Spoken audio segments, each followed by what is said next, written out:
calls the Highline journey something of a New York fairy tale.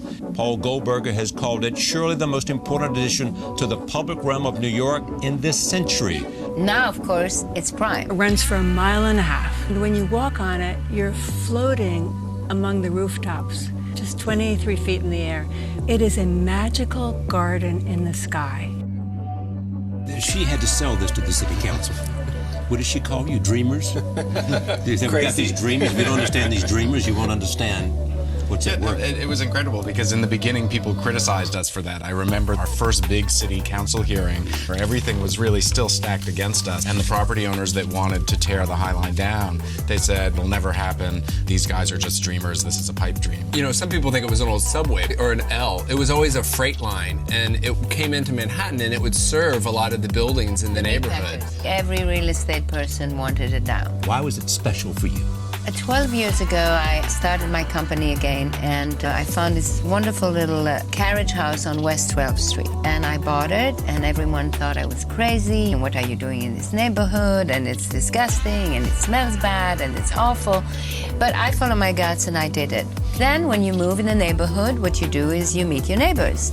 And then I met those two guys, and they had this dream. None of us in this table ever thought this would happen. But we wanted to believe it could happen, and we dreamt it, but now it exists. To this day, I cannot believe. I walk on it, and people are happy, and they come, and they thank you. It's just the most beautiful thing. I mean, we thought at the time it would take forever. It's there now, and you've done much of what you didn't believe possible. Take me back to the beginning. What happened? I mean, I lived in the neighborhood and read an article that it was going to be demolished, and I assumed someone would be working to preserve it, and I could help out.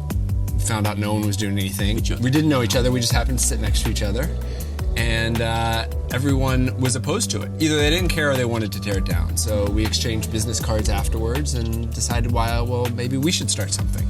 In the beginning, it was very hard to figure out what exactly to do. In the first year or so, we were just trying to figure out what the history of the structure was and what the possibilities were. But at that time, it was under the Giuliani administration. In one of the final days, he signed a demolition agreement binding the city to demolition of the High Line. So we went back to them and said, will you reconsider? They didn't want to reconsider. So ultimately, we had to sue the city of New York under the Giuliani administration to stop the High Line's demolition. And a lot of the formative part of our organization was coming together to save it from the wrecking ball. And how did the photographer come into being, and what role did he play? Well, I think we first fell in love with the High Line from the street, the steel structure and this ruin. But when we went up there was 1.5 miles of wildflowers. And, it was this juxtaposition of the wild and the city and the hard and the soft.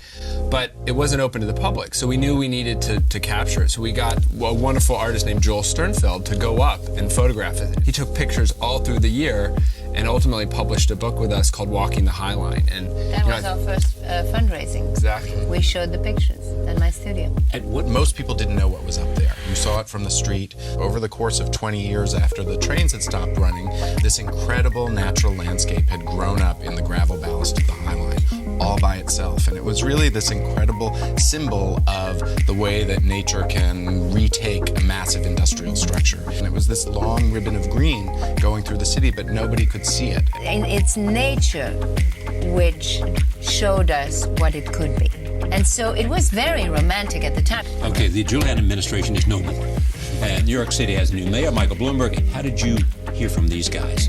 They took me up on the High Line before I got this job. I fell in love with it, viscerally and passionately in love with it, but I had no power. The first moment I got appointed as planning commissioner, I said, this is my project and my priority. I had the power. That's why she took the job. That's why I took the job. You have to remember that, except for the gallery district, this was an area of just auto repair, vehicle storage. Most of the property owners wanted the High Line torn down. They couldn't build on their property. The High Line was not owned by the city. It was owned by CSX Railroad.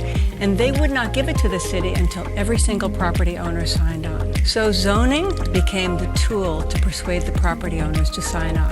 They dropped their opposition, and we really had a chance. You gave them air rights to build somewhere else or to sell? On the avenues, that they could transfer their property rights to 10th and 11th Avenues. and they were happy, and that made all the difference. And very carefully, we zoned lot by lot, block by block, to make sure there was air and light that came onto the High Line as these buildings were built out. Since the High Line was opened in 2009, there have been 29 development projects worth $2 billion. So this investment in this park has yielded over and over again. The city's investment, what, 150 million to? About 150 million has yielded $2 billion in development. And some of the first buildings to be built was the Frank Gehry building, the wonderful IAC building. And all of a sudden, every architect in the whole world who was famous wanted to build around the High Line. So it's also become an architectural destination as well. You can't say enough about the designers of Jim Corner and Diller and Scofidio, because they melded the old and the new and this incredible landscaper, Pete Outhoff, and that's what makes it so magical. What the designers did is they created these concrete planks that comb into the landscape. So it's almost like the nature is sort of clawing the path back. You can see how the walkway sort of melts. So you can also see where the tracks have been put back to remind people that it was an old rail line. Sort of peeking out from the plants. It's so cleverly done. And you can see it, the High Line just goes right between buildings, very close up. So it's very urban, it's very intense. And full of surprises, it's discovery. And again, incredible architecture and just magical things that happen as you walk along the High Line. You're always surprised. There are a couple places along the line where the design team has really framed the view of the street. So when you look down at the street, it's almost like a piece of theater or a piece of ballet on the street below. And it also, for people on the street, it frames the people who are up in the park and turns them into a tableau as well. It's people sit there for hours and watch what's going on. It's just very peaceful, but it's urban peace. Okay. It's an adventure, it's a meander, it's a whole promenade, because they're looking at old pieces of urban artifacts, and they're now looking at them in a new way.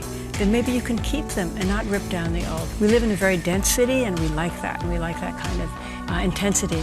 But you need the public spaces as social gathering spaces. People like to be where there are other people, and that's where they can merge and blend and feel that energy of city life. All this is turning out like fabulous, like beyond expectation. It's the passion. I think they could have built anything. There's something so simple about their passion. They are precise, they are focused, and they're just irresistible.